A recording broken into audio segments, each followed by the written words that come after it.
Айдын-жол қаланың мазалы локацияларының бірінде бір қаналы квартира сатылады. Кіріп келесіз, міне сондай ремонтланған, көзге мақұл түсетін вариантлардың біріндегі жатақханасы һәмде кең асханасы болады.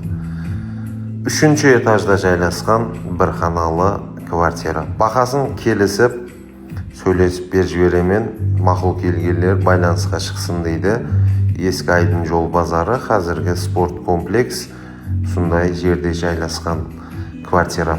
97 кодыменен 354 36 12 һәмде 95 кодыменен 224 10 41 номеріне байланысу арқылы сатып алудың барлық жолдарын көресіз. Лайк басып, орайдан бір қаналы квартира сатып ала алмай жүрген достымызға, жақындарымызға таслап қоямыз. Кейінгілерінде көріскенше сау, саламат болыңыздар.